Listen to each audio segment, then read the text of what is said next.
কালকে সকাল 9টায় এক্সাম আর আপনি এখনও সিলেবাসের অর্ধেক শেষ করতে পারেননি। গাদা গাদা পিডিএফ, হাবিজাবি লেকচার শিট আর অগোছালো নোটস থেকে আপনার প্যানিক অ্যাটাক হচ্ছে। আমরা সবাই এই সিচুয়েশনে পড়েছি। বাঁচার জন্য আমরা দৌড়ে যাই চ্যাটজিপিটির কাছে, কিন্তু সমস্যা হলো চ্যাটজিপিটি মাঝে মাঝে ভুলভাল কিংবা হ্যালুসিনেট করা ইনফরমেশন দেয়, যা পরীক্ষার খাতায় যদি আপনি লেখেন তাহলে সোজা 0 দিবে আপনাকে। মূলত যদি এমন একটা এআই থাকতো যে পরিপূর্ণভাবে আপনার লেকচার শিট, পিডিএফ এবং হাবিজাবি যত কিছু আপনি বানিয়েছেন আপনার সেমিস্টারের জন্য বা ওই ক্লাসে সার্ভাইভ করার জন্য, সেখান থেকে আপনার সমস্ত প্রশ্ন উত্তর, ডাউট সলভ করে দিত। অবশ্যই আপনারা যারা আমার পুরাতন ফলোয়ার তারা জানেন, এক সপ্তাহ আগে আমি নোটবুক এলএমের উপরে পারফেক্ট একটা বাংলা কোর্স দিয়ে দিয়েছি, যেখানে আমি উপর থেকে নিচ পর্যন্ত সমস্ত কিছু শিখিয়েছি। বাট এই ভিডিওটা আমার সেই সমস্ত সাবস্ক্রাইবার বা ফলোয়ারদের জন্য যারা একটু ফাঁকিবাজ ক্যাটাগরি এবং অল্প সময়ের মধ্যে কিছু করতে চাচ্ছে, তাদের জন্য আমি একটা স্পেশাল ভাবে বোনাস ভিডিও বানাচ্ছি। হ্যালো এভরিওয়ান, আমার নাম নাইম আজম চৌধুরী। আমার চ্যানেলে আমি এআই, সাইবার সিকিউরিটি এবং রিসার্চ নিয়ে কথা বলি। মূলত আজকের এই ভিডিও থেকে আপনি আপনার যে ডাউট, এটা যেভাবে সলভ করতে হয় সেটা শিখে যাবেন। পাশাপাশি আপনার এই হাবিজাবি লেকচার শিট বা এই সমস্ত কিছু থেকে কিভাবে আপনার অ্যাসাইনমেন্ট কি দিতে পারে, কিভাবে প্রেজেন্টেশন বানাতে হবে, কি ধরনের প্রশ্ন এক্সামে আসতে পারে, এই সমস্ত কিছু আমি আপনাকে শেখাবো। ওকে, অ্যান্ড এই ভিডিওটা খুব শর্ট হবে, খুব ক্যাজুয়াল হবে, আমি দ্রুত সলভ করে দেবো। অ্যান্ড প্রম্পট নিয়ে কখনোই চিন্তা করিয়েন না, আমি শুরু থেকে বলে দিচ্ছি, প্রম্পট নিয়ে টেনশন করিয়েন না। প্রম্পট আমি হয় আমার টেলিগ্রামে, না হলে ফেসবুকে, না হলে গ্রুপে বা এই ইউটিউবের নিচে কোনো না কোনো জায়গায় আমি দিয়ে দেবো। প্রম্পট আপনারা পেয়ে যাবেন। সো প্রম্পট না, ভিডিওতে যা দেখাচ্ছে সেটা দেখে ফোকাস দেওয়ার ট্রাই করেন। তো চলুন ভিডিও শুরু করি। তো প্রথম দিকে আমরা নোটবুক এলএমের যে একটা বেসিক, আপনারা জানেন যে প্রথম যদি ওপেন করেন তাহলে এটা দেখাবে, আর যদি পুরাতন থাকে তাহলে তো অলরেডি বেশ কয়েকটা নোটবুক থাকবে। তো এখানে আমরা কি করবো, আমাদের যে রিসোর্স রয়েছে সেটা আমি আপলোড করে দেবো। অ্যান্ড রিসোর্স বলতে গেলে আপনারা নিশ্চয়ই জানেন যে রিসোর্স আমরা কি চেয়েছি। এখানে আমি যে ধরনের রিসোর্সগুলো রেখেছি সেটা মূলত হ্যান্ড রাইটেন নোট, অ্যান্ড আমি ফাইলগুলো আপলোড করে নিলাম। ঠিক আছে, সো যখন ফাইলগুলো আপলোড হচ্ছে, আপলোড করার সাথে সাথে আমরা এখানে কি করবো, আমরা হয়তোবা এটাকে নাম চেঞ্জ করে দিতে পারি, নাম দিতে পারি এক্সাম। আচ্ছা, এক্সাম, ঠিক আছে।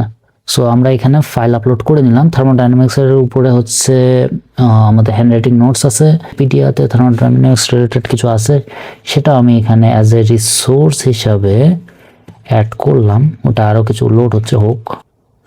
থার্মোডাইনামিক্স রিলেটেড ওয়েবসাইটের লিঙ্ক একটা দিলাম, উইকিপিডিয়ার পাশাপাশি আমার ইউটিউবের এই ভিডিও ভালো লেগেছে, আমি এটার লিঙ্ক কপি করে নিলাম, ওটাও আমি এখানে পেস্ট করে দিলাম, সরি। তারপরে আমার হয়তোবা এই ভিডিওটা, এই লেকচারটা আমার ক্লাসে পড়ানো হয়েছে, সেটাও আমি কপি করে দিলাম, সেটাও আমি এখানে পেস্ট করে দিলাম অ্যান্ড ইনসার্ট করলাম। ওকে, অ্যান্ড আপনারা চাইলে ওই রিলেটেড, লাইক মনে করেন যে থার্মোডাইনামিক্সের কোনো একটা স্পেশাল টপিক নিয়ে, মনে করেন আমরা সেকেন্ড ল নিয়ে আমরা কথা বলবো। সো সেকেন্ড ল নিয়ে আমি এখানে সার্চও করে নিলাম, যাতে রিলেটেড আপনাদের এগুলা জিনিস কিন্তু আমি অনেক ভালো করে শিখিয়েছি এক সময়, ঠিক আছে, মানে আগের যে ভিডিওটা ওখানে। সো এই যে সেকেন্ড টাইম রিসোর্স যেগুলো আপনারা ডাউনলোড করবেন, বাইরে থেকে নিয়ে আসবেন, এগুলোর ব্যাপারে কিন্তু খুবই কেয়ারফুল থাকতে হবে আপনাকে। ওকে, সো আমরা সমস্ত রিসোর্সগুলো এখানে নিয়ে নিলাম, এবং আপনারা অবশ্যই জানেন যে রিসোর্স রিলেটেড আমরা কথাবার্তা বলবো, এখানে 7টা রিসোর্স দেওয়া হচ্ছে। আমি এটাকে ভিউ করব, অ্যান্ড তার মধ্যে আমি এটাকে নিলাম, এটাকে নিলাম, এটাকে নিলাম, ঠিক আছে। আপনারা এগুলো চেক করে নিন, এখানে ক্লিক করলে আপনারা কিন্তু দেখতে পাবেন যে এখানে কি দেখাচ্ছে, ওটা চেক করে নিন আপনারা। ওকে, সো আমি জাস্ট দেখানোর জন্য 3টে বসালাম। আমার উদ্দেশ্য এক্সাম্পল সেট করা, যাতে আপনারা ইজিলি কাজ করতে পারেন। সো প্রথম দিকের ফাইল আপলোডিং সিস্টেম শেষ। অনেক সময় ক্লাসে ঘুম চোখে আপনি কিছু নোট নিতে পারেন, যেটা আপনি জানেন না যে আপনি কি লিখেছেন, বা অনেকগুলো জিনিসে আপনার ক্লিয়ারলি আছে, অর্ধেক লিখেছেন, অর্ধেক লেখেন নাই। সো এই যে রিলেটেড ইনফরমেশন আপনার কাছে আছে, সেইখান থেকে যদি আপনি চান যে আপনার লেকচারের যে নোটগুলো রয়েছে সেটাকে প্রসেস করতে হবে, তাহলে আমাদের প্রথম যে জিনিসটা আমরা করবো সেটা হচ্ছে লেকচার নোট প্রসেসর। ওকে, সো আমাদের যেটা আমরা করেছি, আমাদের লেকচারের যে নোটটা রয়েছে, আই থিঙ্ক লাইক মনে করেন আমার এই হ্যান্ড রাইটিং নোট, আমি সমস্ত সিলেক্ট করার দরকার নেই, শুধুমাত্র আমি এই হ্যান্ড রাইটিং নোট থেকেই ইনফরমেশন নিব। আপনার মনে করেন হ্যান্ড রাইটিং নোট ছাড়া আরও হয়তো পিডিএফ এবং সামারি, এই 3টা জায়গা থেকে কনফিউশন বা আপনার নোটগুলো রয়েছে। সো আমি এখানে কি করলাম, জাস্ট একটা প্রম্পট দিলাম, অ্যান্ড এই প্রম্পট যেটা আমি এখানে দিয়েছি, এই প্রম্পটটা আমি একটু এক্সপ্লেন করে দিই। আমি ওখানে বলেছি যে আপনি একজন এলিট প্রফেসর হিসেবে অ্যাক্টিং করেন, এবং তার সাথে সাথে আমি যেগুলো ডাটা আমি এখানে আপলোড করেছি সেগুলোকে প্রসেস করে আমাকে 3টা জিনিস করতে হবে। সো এখানে ইনক্লুড আমি করতে বলেছি, এখানে আপনার জরুরি না যে হুবহু এটা কপি পেস্ট করে দেবেন। সো আপনি এখানে এটা করবেন, মনে করেন যে দ্য কোর থিম, আমি এখানে বলেছি 3-4 সেন্টেন্সের মধ্যে আমাকে পুরো লেকচারটা সামারাইজ করে দিতে, ঠিক আছে। তারপর কি কনসেপ্ট যেটা, সেটা বের করে দিতে, তার সাথে সাথে লজিক লজিক্যাল ফ্লো যেটা আছে সেটা বের করে দিতে। আপনার মনে করেন যদি এটা না লাগে এটা পুরোটা ডিলিট করে দিতে পারেন, ঠিক আছে। এছাড়া কিছু কমন জিনিস, কমন প্রবলেম, চিট শিট সমস্ত কিছু আমি এখানে ইনক্লুড করে দিয়েছি। এবং যে গ্যাপ আছে, লাইক আমি গ্যাপ অ্যানালাইসিস এখানে রেখেছি। তো আপনার শুধুমাত্র যদি গ্যাপ অ্যানালাইসিস দরকার হয় শুধুমাত্র এটাও কপি করবেন, ওকে। আদারওয়াইজ এটা দরকার নেই। সো আমি এখানে কি করলাম, 3টা সোর্স সিলেক্ট করা হয়েছে, আমি এখানে প্রসেস দিয়ে দিলাম। ও কি করবে, আমার যেগুলা রিভিউ মানে রিসোর্স আমি এখানে রেখেছি সেই রিসোর্সগুলোকে অ্যানালাইজ করবে, করে সে আমাকে একটা আউটপুট দিবে, ওকে। সো দেখেন এখানে যখন সে জেনারেট করছে, সে কি করছে, এই যে আমি যেটুকু লিখেছি বা আমার যে সামারাইজ লেকচার সেটা সে একটা কোর থিম জেনারেট করে নিয়েছে। অ্যান্ড কোন জায়গা থেকে নিয়েছে, আমার পিডিএফ এর কোন অংশ থেকে নিয়েছে সেটাও সে দিছে, অথবা আমার হ্যান্ড রাইটিং এর কোন অংশ থেকে নিয়েছে সেটাও কিন্তু সে মেনশন করছে। লাইক হুট করে আমরা যে নিয়েছি যে হ্যান্ড রাইটিং এর এই জায়গা থেকে নিছি, এই কনফিউশনটা তার মধ্যে হবে না, ঠিক আছে। আপনি চাইলে ওখানে ঢুকে বাকিটা দেখতে পারেন, ওকে। এখানে সে কি কনসেপ্টটা আমরা চেয়েছিলাম সেটা সে দিয়েছে, ডেফিনেশনগুলো দিয়েছে যে কোন কোন টপিকগুলো আমাদের বোঝা দরকার, লজিক্যাল ফ্লো যেটা আছে সেটা আমরা দিয়েছে, রিয়েল ওয়ার্ল্ড অ্যাপ্লিকেশন আমরা চেয়েছিলাম সেটা দিয়েছে, ঠিক আছে। এবং কমন যেগুলো রয়েছে সেগুলো দিয়েছে, মেমোরি হুকস যেটা আছে সেটা দিয়েছে, গ্যাপ অ্যানালাইসিস যা আছে সেটাও দিয়েছে, ঠিক আছে। সো এটা মনে করো যে যা যা চেয়েছি আমরা সব কিছু এখানে সে দিয়ে দিয়েছে। আর আপনি চাইলে আরও কিছু প্রশ্ন এখানে সে সাজেস্ট করতে পারে, এটা আপনি সেখান থেকে পড়তে পারেন। অথবা আপনি যদি মনে করেন যে এইটুকু এখানে যেটুকু জেনারেট হয়েছে এটা আমার ফিউচার কাজে লাগবে, সো অফকোর্স আপনাদের আমি শিখিয়েছিলাম সেটা হচ্ছে সেভ টু নোট করে দিলে এটা এইখানে সেভ হয়ে যাবে। দেন পরবর্তীতে এইটুকুকেও আবার আপনি রিসোর্স হিসেবে এখানে চাইলে এই যে convert to resource, convert to source এটা ক্লিক করলে এটা এখানে মুভ হয়ে যাবে, মানে এটাকেও আবার সোর্স হিসেবে কানেক্ট করতে পারবেন। আপনার শিখেছিলাম এগুলো, যাই হোক। সো এটা গেল প্রথম জিনিস।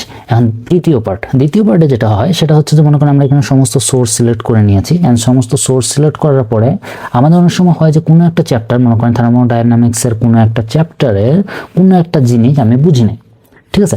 এখন এই যে জিনিসটা বুঝি নেই সেটা আমাকে বোঝার জন্য আমি চাচ্ছি সে আমার ডাউটগুলো সলভ করুক, বা সে আমাকে এমনভাবে বুঝাক যেটাতে আমি একজন ক্লাস 5-এর বা 10-এর স্টুডেন্ট, সে আমাকে ওইভাবে করে অ্যাক্ট করে সে আমাকে বুঝাক। এবং বোঝানোর সাথে সাথে সে আমাকে একটা চিটশিট জেনারেট করে দেব, যে চিটশিটের মাধ্যমে আমি অল্প সময়ের মধ্যে জিনিসগুলো ইম্পর্টেন্ট পার্টগুলো মনে রাখতে পারবো, ওকে। তো এই ক্ষেত্রে আমরা দ্বিতীয় যে প্রম্পটটা আছে সেটা ডিজাইন করেছি, সেটা হচ্ছে যে এক্সপার্ট একাডেমিক টিউটর হিসেবে তুমি অ্যাক্ট করো। যেখানে আমার সমস্ত টেক্সট সিলেক্ট করার দরকার নেই, আমি চাচ্ছিলাম যে খালি জাস্ট একটা সিলেক্ট করবো, সেটা হচ্ছে foundation of thermodynamics system and law, কারণ এখান থেকে এই সোর্স থেকে আমি অ্যান্সার চাই। এবং সে আমাকে বলেছে যে আমাকে একটা এক্সক্লুসিভ সামারি জেনারেট করে দিবা, এক্সক্লুসিভ সামারির পরে আমাকে হচ্ছে চ্যাপ্টারটাকে ব্রেক করো মেন টপিকস, সাব টপিক্সে এবং মাইক্রো ডিটেলসে ইউজ হচ্ছে একটা নেস্টেড লিস্ট হিসেবে সে আমাকে দিবে, ওকে। এর পাশাপাশি আমরা চেয়েছি যে 10 পয়েন্টের একটা চিটশিট সে আমাকে জেনারেট করে দেবো। এখন তোমার যদি জাস্ট 10 পয়েন্টের চিটশিট দরকার হয় তাহলে শুধুমাত্র এইটুকু রাখতে পারো, বাকিটা ডিলিট করে দিতে পারো, ওকে। সো আমরা জাস্ট দিলাম সোর্সে। এখন সে আমাকে আমার যে এই পিডিএফটা আছে, মনে করো অনেক সময় তোমার বই থাকতে পারে কিংবা টিচার তোমাকে লেকচার শিট দিতে পারে, অ্যান্ড ওইটা তুমি এখানে ব্যবহার করতে পারো। ক্যাজুয়াল হয়ে যাচ্ছে না, মানে লাইক আমি স্ক্রিপ্ট ছাড়াই আমি জাস্ট চেষ্টা করতেছি দ্রুত ভিডিওটা কভার করে দিতে, যাতে আপনারা জাস্ট বুঝতে পারেন। আমার মনে হয় যে পুরো ভিডিওটা আপনাদের দেখার প্রয়োজন হবে না, অল্প সময়ের মধ্যে আপনারা প্রত্যেকটা জিনিস পেয়ে যাবেন। যেমন আমরা এখানে দিয়েছি যে সামারি আপনাকে জেনারেট করে দিলাম, কোনখান থেকে সে সামারি নিয়েছে, কত নম্বর পার্ট থেকে নিয়েছে সেটাও সে এখানে লিখে দিয়েছে, সাইটেশনের মতো আর কি, ওকে। অ্যান্ড তারপরে সে এক্সপ্লেনেশন করছে, ফাইনম্যান এক্সপ্লেনেশন যেটা আগে বলে আর কি, সেটা সে এক্সপ্লেনেশন করছে, ফর্মুলা এবং ফ্রেমওয়ার্ক মাস্টারি করে দিছে এবং step by step work through দিয়েছে। তার পাশাপাশি 10 পয়েন্টের চিটশিট, অর্থাৎ আপনার পরীক্ষা হলে কোন 10টা পয়েন্ট আসতে পারে সেটাকে চিটশিট আকারে দিয়েছে। এখন আপনি জাস্ট এটুকু চাইলেও কপি করে রাখতে পারেন, অথবা এটা সেভ নোট করতে পারেন, অথবা এটাকে কোড করে আপনি অন্য জায়গায় আরও অনেক ইউজ করতে পারেন। কারণ আমি আপনাদেরকে এই যে slide, voice note, mind map এগুলো কিন্তু সব শিখাইছিলাম, ওকে। অ্যান্ড আপনি চাইলে এখানে মাইন্ড ম্যাপ ক্লিক করে কিন্তু মাইন্ড ম্যাপও জেনারেট করে নিতে পারেন। মাইন্ড ম্যাপে আমরা ক্লিক করলেও কিন্তু প্রত্যেকটা কনসেপ্টের মাইন্ড ম্যাপ আমরা এখানে পেয়ে যাবো। এই জিনিসগুলো কিন্তু খুব মানে আপনাদের বলেছিলাম, আপনারা এখান থেকেও কিন্তু কিছু কিছু জিনিস আইডেন্টিফাই করতে পারেন, শিখতে পারেন, ওকে। এটা যদি আমরা বড় করে দিই তাহলে এখান থেকেও কিন্তু মোটামুটি শিখতে পারেন যে কোন প্রসেস, কোন ফাংশন, কোন ল হবে যাবে। কারণ থার্মোডাইনামিক্স নিয়ে যেহেতু কথা বলতেছি, ফার্স্ট ল কি, এখানে ক্লিক করলেও আবার ওটা সম্পর্কে ডিটেলস এক্সপ্লেনেশন এখানে চলে আসবে। আপনাদের এগুলা শিখিয়েছিলাম, সো ওগুলো হোক। নেক্সট সময় এরকম হয় না যে স্যার আপনাকে একটা মানে পিডিএফ বা একটা চিটশিট বা কোনো কিছু একটা দিয়ে দিয়েছে, বলছে যে এইখানে যে 10টা টপিক বা 5টা টপিক আমি পড়িয়েছি এর মধ্যে থেকেই পরীক্ষা প্রশ্ন আসবে, এরকম টাইপের কথা বলে না। সো আপনি যদি এমন হতো যে ওখান থেকে আপনাকে এক্সামে কি কি প্রশ্ন আসতে পারে সেটা প্রেডিক্ট করে দিবে আপনাকে বা বলে দিবে, তাহলে আপনার জন্য কিছু সুবিধা হতো। সো এই 3 নম্বর প্রম্পটে আমি আসলে এক্সামের কোশ্চেন প্রেডিকশন করবো আমরা। সো সেটা কীভাবে করতে পারে, আমরা এখানে 10টা রিসোর্সে সিলেক্ট করে নিয়েছি, বাট আমার মনে হয় স্যার হচ্ছে আপনাকে একটা হ্যান্ড রাইটেন নোট দিয়েছে, এটা আমরা সিলেক্ট করলাম, একটা পিডিএফ, একটা সামারি দিয়েছে স্যারের পিপিটি, এটা আমরা সিলেক্ট করলাম, আর হয়তো বা আপনার সেকেন্ড ল পড়াইছে ওটা আমরা সিলেক্ট করলাম, ওকে। এই 4টা পয়েন্ট আমরা সিলেক্ট করে নিলাম। কারণ এখান থেকে প্রশ্ন আসতে পারে আপনার মনে হচ্ছে। সো এখানে যে প্রম্পটটা আমরা দিলাম, এই প্রম্পটের মাধ্যমে আপনি বেশ কিছু জিনিস করতে পারবেন। প্রথমটা হচ্ছে যে আপনি এখানে 80-20 রুলস যেটা আর কি, সরি 80-20 রুলস যেটা আছে সেটা আপনাকে বলে দেবে যে মোটামুটি 80% পড়লে ওইখান থেকে 20% কমন, বা মোটামুটি 80% মানে 20% কমন পাওয়ার একটা পসিবিলিটি আছে। সে কি হচ্ছে এমসিকিউ আসার পসিবিলিটি আছে সেগুলো দিয়ে দিয়েছে। মক এক্সামের পেপারও সে ট্রাই করবে জেনারেট করার জন্য 10টা রিয়েলিস্টিক এক্সাম কোশ্চেন সহ। তাছাড়া সে হার্ডেস্ট 3টা কোশ্চেনও আপনাকে ফাইন্ড আউট করে দেবে এই একটার মধ্যে। আপনি যদি জাস্ট মনে করেন যে 18-20 রুলস চাচ্ছেন, সো আপনি এটাও খালি রাখতে পারেন, অথবা মানে আমি সবকিছু একসাথে রেখে দিয়েছি যাতে আমার একসাথে কাজটা হয়ে যায়। ওকে, আপনারা একসাথে তো করতে হবে এমন কোনো মানে নেই, আলাদা আলাদা করে নিন। ইভেন যদি ল্যাঙ্গুয়েজও প্রবলেম হয় আপনি বাংলা ভাষাতেও আউটপুটটা জেনারেট করতে পারেন, অ্যান্ড আমার মনে হয় আপনারা জেনারেট করতে পারবেন। সে আমাদের কিছু জিনিস জেনারেট করেছে। তো প্রথম দিকে যদি আমি এখানে দেখি, সে অ্যানালাইসিস করছে 18-20 রুলস, ঠিক আছে। সো মোটামুটি 20% টপিক পড়ে যদি 80% কমন পাওয়া যায় আর কি, এরকম টাইপের কিছু দিয়েছে যে এগুলো প্রশ্ন আসবেই অলওয়েজ, এরকম থাকে না যে কিছু প্রশ্ন আসবে, যেমন এখানে ফার্স্ট ল, তারপরে সেকেন্ড ল, তারপরে এন্ট্রপি, ফ্রি এনার্জি, ঠিক আছে। এরকম 5টা টপিক সে বাইর করে দিয়েছে, থার্মোডাইনামিক্সের পটেনশিয়ালিটিস। ওকে, অ্যান্ড কোশ্চেনে একটা ব্লু প্রিন্ট দিয়েছে যে হয়তো বেসিক কনসেপ্ট এরকম টাইপের হতে পারে। ফার্স্ট ল থেকে এন্ট্রপি, গ্যাস প্রসেস থেকে একটা শর্ট অ্যান্সার, একটা লং ক্যালকুলেশন আসতে পারে। একটা সেকেন্ড থেকে হচ্ছে একটা লং ফর্ম এসে ক্যালকুলেশন আসতে পারে। ওকে, এছাড়াও ক্যালকুলেশন আসতে পারে। এছাড়া ম্যাক্সওয়েলের ফর্মুলা আসতে পারে। এরকম টাইপের জিনিসে প্রেডিকশন করছে, এবং কোথা থেকে প্রেডিকশন করছে, কোন বই থেকে বা কোন লেকচার শিট থেকে, সেটাও কিন্তু সে এখানে দেখিয়ে দিয়েছে। ওকে, আই থিঙ্ক আমার এখানে বলে দেওয়ার কোনো কিছু নেই। এরপরে মক এক্সাম পেপার সে একটা ডিজাইন করছে, সেখানে সে বলছে যে হচ্ছে কি ধরনের প্রশ্ন আসতে পারে, বা সে কিছু ডেমো প্রশ্ন বের করে দিয়েছে যেগুলো পপুলার। ওকে, আপনি 5টা দিয়েছেন, আপনি চাইলে 50টা দিতে পারেন। এবং আমরা চেয়েছি সবচেয়ে 3টা হার্ডেস্ট কোশ্চেন, কারণ অনেক সময় এক্সামে দেখা যায় যে সহজ প্রশ্নের অ্যান্সার মোটামুটি সবাই করতে পারে, হার্ড প্রশ্নে 1 বা 2টা থাকে, ওইটাই যে বেশি করে তার রেজাল্ট সবচেয়ে ভালো হয়। আই থিঙ্ক আমি বুঝাতে পারছি আপনাকে যে আমি কি বলতে চাচ্ছি। সো এখানে সে 3টা হচ্ছে আইডিয়াল কোশ্চেন, হার্ড কোশ্চেন, এবং কেন এক্সামিনার হচ্ছে এখানে কি দেখলে ফুল মার্কস দিবে, কি কি ধরনের এক্সামের অ্যান্সার, ও যে প্রশ্নটা দিয়েছে সেটা অ্যান্সার কি হলে সে ভালো মার্ক দিবে, এগুলো সব সে আমাকে দিয়ে দিয়েছে। ওকে, সো আই থিঙ্ক আপনারা এটা দেখতে পারেন, ম্যাথমেটিক্যাল জিনিস। হয়তো আমি থার্মোডাইনামিক্স বাদ দিয়ে অন্য কোনো টপিকও নিতে পারতাম, যেটা আপনাদের বোঝানো হয়েছে যেহেতু, বাট আই হোপ আপনারা বুঝতে পারছেন যে আমি বুঝাতে যাচ্ছি। এখানে আরেকটা জিনিস আপনারা করতে পারেন, সেটা আমি অলওয়েজ বলি যে কোনো পরীক্ষায় ভালো করতে গেলে 2টো জিনিস দরকার পড়ে। একটা হচ্ছে যে ওই পরীক্ষার আগে আপনি কতগুলো পরীক্ষা দিয়েছেন, মেইন পরীক্ষার আগে কতগুলো পরীক্ষা দিয়েছেন। সো সেটার জন্য আমাদের হচ্ছে কুইজ জেনারেট করতে হয়েছে। আমি যদি এখানে কুইজ জেনারেট করি, যেটা আমি নর্মালি আর কি জেনারেট যেভাবে করি, সমস্ত টপিক থেকে আমি কুইজ জেনারেট দিলাম। আপনারা জানেন যে স্পেসিফিকলিও কীভাবে জেনারেট করতে হয় শিখাইছিলাম আমি। সো ওখান থেকেও আপনি কিন্তু জেনারেট কুইজ হবে, এবং এই কুইজ থেকে, এবং এই যে কুইজটা যেটা আমি মোটামুটি পুরোটার উপরেই জেনারেট করছি, যতগুলো লেকচার শিট, পিডিএফ যা কিছু আছে সব কিছু থেকে আমরা এখানে একটা কুইজ জেনারেট করছি। সো আপনি এখানে চাইলে কুইজ খেলতে পারবেন, এবং সেটা কেন ভুল কেন সঠিক সেটা আপনি এখানে দেখতে পারবেন। আপনার নেক্সট কুইজে যেতে পারবেন। এভাবে করে আপনি কিন্তু যদি মনে করেন যে না আমি তো এটা সিলেক্ট করছিলাম, এটা রাইট হওয়ার কথা, কিন্তু আমার এটা কেন রাইট হলো, এক্সপ্লেনে ক্লিক করলে ও কিন্তু আপনাকে এক্সপ্লেন করে দেবে যে কেন রাইট, এবং নট অনলি এমনিতে এক্সপ্লেন করবে, সে কিন্তু আপনাকে বলবেও যে কোথা থেকে। ওকে, সো এরকম করে কিন্তু আপনি মোটামুটি হচ্ছে দেখতে পারবেন যে কি হচ্ছে এই জিনিসগুলো আপনারা এখানে শিখতে পারবেন। ওকে, আপনি চাইলে এটা কি রিডও করতে পারবেন, এটা চাইলে আপনি শেয়ার করতে পারেন, good content bad content review দিতে পারবেন, এভরিথিং। অ্যান্ড আরেকটা জিনিস যেটা আমার মনে হয় ইম্পর্টেন্ট, সেটা হচ্ছে ফ্ল্যাশ কার্ডস। ফ্ল্যাশ কার্ডস কি জিনিস নিশ্চয়ই আপনারা জানেন, এটা ওই এক্সপ্লেনেশন যেটা আমরা ওখানে চেয়েছিলাম। ফ্ল্যাশ কার্ড কি জিনিস যেটা আপনারা অবশ্যই জানেন, যে মনে করেন কোনো একটা টপিক আপনি বুঝছেন, বোঝার পরে আপনার মনে হচ্ছে যে না আমি ভালোভাবে বুঝছি, কিন্তু আমি নিজেকে করতে চাই, আমি ফ্ল্যাশ কার্ডের মাধ্যমে মনে রাখতে চাই। আর এটা আপনি চাইলে এখানে কাস্টমাইজ করতে পারবেন। এই কাস্টমাইজেশন জন্য আমি আপনাকে শিখাইছি, দিলাম ইজি, অ্যান্ড আমি চাচ্ছি ফিউ ফ্ল্যাশ কার্ডস। এখানে আপনি চাইলে আরও কি চান ডিটেলস বলতে পারেন, আমি কিছু চাচ্ছি না, আমি জাস্ট জেনারেট করে দিলাম। শুধুমাত্র সেকেন্ড ল অফ থার্মোডাইনামিক্সের উপরেই আমি একটা ফ্ল্যাশ কার্ড জেনারেট করছি, বিকজ আমি ভিডিও ছোটো করতে যাচ্ছি, দ্রুত জেনারেট করতে যাচ্ছি, না হলে হচ্ছে না, টাইম লাগতেছে অনেক। এখানে দেখবেন সে আপনাকে কি করছে, ফ্ল্যাশ কার্ডগুলো জেনারেট করে দিয়েছে। অ্যান্ড ফ্ল্যাশ কার্ডের মাধ্যমে আপনি যে কোনো একটা টপিক যে বুঝেছেন সেটাকে আপনি কি সেটা কিন্তু দেখে এক্সপ্লেন করতে পারবেন, মনে করেন এটা আপনি বুঝতে পারেন নাই। ওকে, নেক্সটে গেলেন, এখানে আপনাকে যে প্রশ্ন করছে আপনি মনে হচ্ছে আচ্ছা এটা কি প্রশ্ন, এটা তুমি জানি না, অ্যান্সার দেখলাম, আচ্ছা এটা বলে এটা তুমি পারি না, কেটে দিলাম। সো এরকম করে আপনি নিজেকেও কিন্তু বারবার চেক করতে পারেন। এই 15টা দিয়েছে, আপনি চাইলে 50টা করতে পারেন, এটা পুরোপুরি আপনার মর্জি, ঠিক আছে। এটা গেল একটা জিনিস। ওকে, এটার পাশাপাশি অনেক সময় করে কি যে আপনার এক্সামের দিনে আপনার টিচার বলেছে একটা রাইটিং হোমওয়ার্ক নিয়ে আসবা বা অ্যাসাইনমেন্টস একটা দিয়েছে, ওই অ্যাসাইনমেন্টস আপনি নিয়ে আসবেন, অথবা এমন বলেছে যে ওইটার উপরে একটা পিপিটি ফাইল জেনারেট করে নিয়ে আসেন। সো আমরা প্রথমে কি করি, অ্যাসাইনমেন্টের দিকে যাই। তো মনে করেন আমি সেকেন্ড লয়ে উদাহরণ দিচ্ছি, মনে করেন এই সেকেন্ড লয়ের উপরেই আপনাকে একটা অ্যাসাইনমেন্ট লিখতে বলেছে। তো আমরা এখানে প্রম্পট কি দিয়েছি যে একজন একাডেমিক রাইটিং কোর্সের মতো অ্যাক্টিং করো, যেখানে হাই স্কোরিং এসে বা মানে রিসার্চ পেপারের জন্য, ঠিক আছে। সো এখানে আপনার অ্যাসাইনমেন্টের যে প্রম্পট এটা আপনি এখানে দিতে পারেন যে আপনার অ্যাসাইনমেন্টের কোন টপিক নিয়ে আপনি লিখেছেন, বিকজ আমরা এখানে অনেক কিছু আছে, আমি এখানে শুধুমাত্র সেকেন্ড ল সিলেক্ট করছি, তাই এটা আমার দেওয়ার দরকার নাই। ওকে, এটা আমি কেটে দিলাম, এটাও পড়ে নেবে। এবং আমি এখানে বলেছি যে ওকে কী প্রোভাইড করতে হবে এখানে। সো আমি এতগুলো জিনিস চাচ্ছি না, আমি জাস্ট থিসিস অপশান চাচ্ছিলাম, এটা আমি কেটে দিই। ওকে, মানে আমি জাস্ট দেখাচ্ছি যে পুরোটাই আপনাদের দেওয়া আছে, আপনারা চাইলে পুরোটা দিয়ে একটু অনেক হাই গ্রেড, বাট বেশি হাই গ্রেড করতে চাইেন না, টিচার আবার ডিরেক্টলি অনেক সময় প্লেগারিজম চেক মারা দেবে, ঠিক আছে। তো আমরা যাচ্ছি যে থিসিসের 3টা টপিক বা 3টা হচ্ছে স্ট্রং স্টেটমেন্ট আমাকে জেনারেট করে দিচ্ছে। ওকে, সো আমার সেকেন্ড ল অফ থার্মোডাইনামিক্স থেকে সে 3টা স্ট্রং আমাকে জেনারেট করে দেবে। ওকে, সো এটা সে জেনারেট করুক। এবং সে আমাকে অপশন দিয়েছে বিভিন্ন অপশন 1 2 3, অ্যান্ড এই অপশনের উপরে আপনি যেটা সিলেক্ট করবেন, যেমন করেন আপনি অপশন 1 এর উপরে আপনি লিখেছেন, তো অপশন 1 2 3 আমি 2 দিলাম, অ্যান্ড তারপরে সে আমার পুরো অ্যাসাইনমেন্টটা লিখে দিবে। অ্যান্ড আপনি চাইলে প্লেগারিজমও চেক করাইতে পারবেন, আপনি চাইলে এটা চেঞ্জ করাইতে পারবেন, সব কিছু করাইতে পারবেন। ওকে, নেক্সট পার্টের সাথে অলরেডি সে আর্গুমেন্ট করে একটা পুরোপুরি জেনারেট করে নিয়েছে, আমি এটা আর পড়লাম না, আপনারা জেনারেট করে নিয়ে আমাকে জানেন যে ভালো খারাপ কমেন্টসে করে বলে দিন। আরেকটা জিনিস হচ্ছে যে হয়তো বা এরকম হতে পারে যে আপনার টিচার আপনাকে সেকেন্ড ল অফ থার্মোডাইনামিক্সের উপরে একটা পিপিটি বানাইতে বলছে, মানে প্রেজেন্টেশন বানাইতে বলছে, ঠিক আছে। সো আমরা কি করলাম, পিপিটি জেনারেট দিয়ে দিলাম, এ কি করবে, একটা পিপিটি জেনারেট করে দেবে। অ্যান্ড আমরা চাইলে না অনেক কাস্টমাইজেশন অপশন থাকে, আমি এখানে ডিফল্ট দিয়েছি, এটা ল্যাঙ্গুয়েজ আমি এটা দিয়েছি, আমি এখানে ডিটেলস দিয়েছি, প্রেজেন্টেশনও দেওয়া যেত, মানে আপনি এটাকে কাস্টমাইজ করতে পারবেন, এটাকে আমি শিখাইছিলাম কাস্টমাইজেশন করা। ওকে, সে অলরেডি একটা পিপিটি 2টা পিপিটি জেনারেট করছে আর কি, আমি অল্প সময়তে 2টো পিপিটি জেনারেট করাইছি। সো আপনি এখানে কিন্তু এডিট করার সমস্ত অপশন রয়েছে। ওকে, সো আপনার মনে করেন এই পিপিটিটা আপনি দেখলেন, আপনি বড় করে দেখাই, তাহলে বুঝতে পারবেন যে কত অ্যাডভান্স লেভেলের পিপিটি।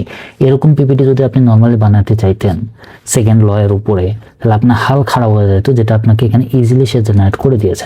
অ্যান্ড এমন না যে এটা চেঞ্জেবল না, আপনি এটা চেঞ্জ করতে পারবেন, এখান থেকে পিপিটি প্রেজেন্টেশন করতে পারবেন, এখান থেকে চাইলে শেয়ার করতে পারবেন। ওকে, আর একটা বানিয়েছে, আমি তো একসাথে 2টা দিয়েছিলাম, আর একটা বানিয়েছে, এটাও কিন্তু ভালো অ্যাডভান্স লেভেলে বানিয়েছে, দেখেন। ওকে, সো আই থিঙ্ক আমার নিশ্চয়ই বলে দেওয়ার দরকার নাই যে কত অ্যাডভান্স লেভেলে পিপিটি সে বানাইতে পারে। অ্যান্ড এটা আপনি চাইলে রিভাইজ করতে পারেন, এডিট করতে পারেন, যে কোনো জিনিস চেঞ্জ করতে পারেন, সমস্ত জিনিস এখানে চেঞ্জ করা যাবে। ওকে, সো এটা আপনি বারবার জেনারেট করতে পারেন, বারবার পিপিটি জেনারেট করতে পারেন, এভরিথিং এখানে করা পসিবল। ওকে, সর্বশেষ টপিক যেটার জন্য আসলে এই ভিডিওটা বানিয়েছি, যে লাস্ট 24 ঘন্টা সময় মাত্র আপনার হাতে আছে, এবং আপনার থার্মোডাইনামিক্স পরীক্ষা কালকে সকালবেলা বা কালকে দুপুরবেলা বা বিকালবেলা। এখন আপনি থার্মোডাইনামিক্স পরীক্ষা দেওয়ার জন্য 24 ঘন্টার মধ্যে কোন কোন জিনিস পড়বেন, কোন কোন জিনিস পড়বেন না, এরকম করে বিভিন্ন টপিক আপনাকে পড়ার দরকার নেই। আমি আপনাকে একটা প্রম্পট এখানে দিচ্ছি, যেখানে মূলত আমি 15টা টপিক বা কনসেপ্ট বা ফর্মুলার কথা আমি এখানে উল্লেখ করেছি। ওকে, এন্ড এই 15টা টপিক কনসেপ্ট ফর্মুলায় শুধুমাত্র পড়লে মোটামুটি আপনি বেস্ট যেগুলো বিষয়ে বেশি প্রশ্ন আসে সেটা, আপনার যদি পুরাতন বছরের কোনো প্রশ্ন থাকে, মনে করেন যে আগের বছর বড় ভাইরা কী কী প্রশ্ন করছিল, প্রশ্নগুলো আপনার কাছে আছে, অ্যান্ড আপনাকে সেটাকে পিডিএফে কনভার্ট করা লাগবে না, ছবি তুলেন, ওই ছবি এখানে আপলোড মারে দেবেন, বুঝছেন না। ওগুলা থেকেও সে কিন্তু কি করবে, সে হচ্ছে 15টা ইম্পর্টেন্ট টপিক খুঁজে বের করবে, 1 পেজের একটা চিটশিট জেনারেট করবে। সো আপনার যদি জাস্ট টপিক লাগে তো আপনি টপিক রাখতে পারেন, 1 পেজ চিটশিট যদি লাগে সেটাও আপনি রাখতে পারেন। এর সাথে সাথে আপনি হচ্ছে 10টা র্যাপিড ফায়ার কোশ্চেন যেটা আছে সেটাও আপনাকে দিবে, দিয়ে এটা আমরা এই 10টা টপিক থেকেই একটা টপিক সিলেক্ট করা উচিত ছিল, বাট আমরা 10টা টপিক থেকে এরকম 15টা ফর্মুলা বের করব, যেটা পড়ে 24 ঘন্টার মধ্যে আপনি নিজেকে এক্সামের জন্য রেডি করবেন। হয়তো বা আপনি এক্সামে 99 পাবেন না, বাট অ্যাটলিস্ট আমি গ্যারান্টি দিই যে যদি এগুলো মোটামুটি কভার করে ফেলতে পারেন, যে কোনো একটা টপিকের উপর এক্সাম হয়, এবং আপনার কাছে যদি ওই রিসোর্সগুলো সব থাকে, লাইক টিচারের নোটবুক আছে, শিটগুলো যেগুলো দেয়, ভার্সিটিতে কিন্তু প্রচুর শিট দেয়, ওই যে সিআরের কাছ থেকে আমরা এগুলো নিতে হয় না, ওগুলো এগুলো যদি আপনার কাছে থাকে, মোটামুটি আপনি এখানে 70 to 80% মানে কমন পাবেন ইনশাল্লাহ। এই অ্যাবসোলিউট ইনিশিয়াল 15টা কনসেপ্ট বা ফর্মুলা সে দিছে, যে ফার্স্ট ল আসবে, সেকেন্ড ল আসবে, এটা আমরা সবাই জানি, থার্মোডাইনামিক্সে আসে, এন্ট্রপি আসবে, ঠিক আছে। এই যে দেখেন এই সমস্ত টপিক, হিট ক্যাপাসিটি, এই সমস্ত কিছু সে কিন্তু দিয়ে দিচ্ছে। অন্য কোনো টপিক বা cyber security related PDF upload করলে আই থিঙ্ক আপনারা আরও বেটার ভালো বুঝতে পারতাম। আমি ফিজিক্সের স্টুডেন্ট না, অফকোর্স আপনারা জানেন আমি ফিজিক্সের স্টুডেন্ট না। সো অ্যান্ড তারপরে সে কী করছে, 1 পেজ চিটশিট তৈরি করছে, এই চিটশিটটাতে সে সমস্ত কিছু দিয়ে দিয়েছে। এখান থেকেও আপনি ইনফোগ্রাফিক বা কুইজ বা মাইন্ড ম্যাপ, মনে করেন এই যে টপিকটা আছে না, আপনাকে ইন্টারেস্টিং একটু পরে দেখাবো। ওকে, এখনই দেখাই, তাহলে একটু টাইম লাগবে কম। আমি এটাকে গেলাম সেভ নোট করলাম, এটা নোট সেভ হোক। অ্যান্ড এই যে আপনি এখান থেকে এটাকে কি করলাম, রিসোর্সে কনভার্ট করে নেই, কনভার্ট করলাম রিসোর্সে। তারপর আমি এগুলো সবগুলোকে আনসিলেক্ট করলাম, রিসোর্স করে ফর্মুলা, এটাকে আমি সিলেক্ট করলাম। এখান থেকে আমি মাইন্ড ম্যাপ জেনারেট করবো আরও ইজিলি ভিজুয়াল ওয়েতে শেখার জন্য। আচ্ছা, ওটাও জেনারেট হোক, তারপর বলি। এখানে সে ইম্পর্টেন্ট সমস্ত কোশ্চেন আমাকে জেনারেট করে দিয়েছে, কুইক ফায়ার ড্রিল বা ওই যে র্যাপিড কোশ্চেন যেটা কথা বলছেন, 10টা র্যাপিড কোশ্চেন সে জেনারেট করছে। আমি 10টা দিতে বলেছি তাই জেনারেট করছে, 50টা দিতে পারেন আপনি। ওকে, অ্যান্ড এখানে সার্ভাইভাল স্ট্র্যাটেজি যেটা আছে সেটা জেনারেট করছে, কী কী ধরনের প্রশ্ন কোন কোন দিনে আসবে। অ্যান্ড এই যে এখানে মাইন্ড ম্যাপ সে জেনারেট করে দিয়েছে, এটাকেও কিন্তু আপনি ভালোভাবে পড়তে পারবেন, যে এই 4টা ল প্রথমে আপনাকে পড়তে হবে, একটা একটা করে শুরু করুন, ঠিক আছে? যেটা বুঝবেন না ক্লিক করলে কিন্তু আবার এক্সপ্লেনেশনে চলে যাবে। এটা ডাউনলোডের অপশন আছে, জুম ইন জুম আউটের অপশন আছে, ইভেন শেয়ারের অপশনও আছে। ওকে, সো আমি মনে করি যে এই যে পড়াশোনাটা কত সহজ হয়ে গেছে, আপনারা যদি এরপরেও পড়াশোনা করতে না পারেন, ট্রাস্ট মি, পড়াশোনা আপনার জন্য না, আপনি অন্য কিছু করেন, ঠিক আছে? ওয়েল, আজকের ভিডিও এই পর্যন্তই। আমার ভিডিওতে আমি চেষ্টা করেছি সমস্ত জিনিস কভার করতে যা আপনাদের জন্য জরুরি। অ্যান্ড আমার এই ভিডিওতে আমি বলবো যে ভিডিও শেষে যদি ভালো লাগে তাহলে লাইক করে দিয়েন, সাবস্ক্রাইব করেন, কারণ আমি দেখতেছি যে অনেক মানুষ আছে যারা চ্যানেলে নিয়মিত ভিডিও দেখতেছে কিন্তু সাবস্ক্রাইব করতেছে না। তো সাবস্ক্রাইব করা জরুরি, আমাদের সাবস্ক্রাইবার আরও বাড়াতে হবে, কারণ এত কষ্ট করে রিসোর্সগুলো যেগুলো আমি বানাচ্ছি সেগুলো যদি মানুষের কাছে না পৌঁছায় তাহলে এত কষ্ট করে ভিডিও বানানোর কোনো লাভ নাই। ওকে, অ্যান্ড আরেকটা জিনিস হচ্ছে যে লাইক করলে হয়তো বা ভালো লাগবে। সো লাইক, আমরা অনেকে বলে যে লাইকের টার্গেট দিতে, সো আমরা টার্গেট করতেছি 200 লাইক। ওকে, সো দিয়ে দেন লাইক। অ্যান্ড আপনারা নেক্সট ভিডিও আমি হয়তো বা সামনের শুক্রবার, মানে এই শুক্রবারে আমি ওপেন ক্লোর ভিডিও নিয়ে আসার নিয়ত করছি, কারণ অনেকেই বলেছে যে ভাই 16,000 হলে দিবেন। 16,000 হয়েছে, পূরণ করে দিয়েছেন, এটার জন্য আমি অবশ্যই আপনাদের কাছে কৃতজ্ঞ। ওপেন ক্লোর ভিডিও ইনশাআল্লাহ শুক্রবার আসবে অন টাইমে। দেখা হচ্ছে, সি ইউ সুন, ভালো থাকবেন সবাই।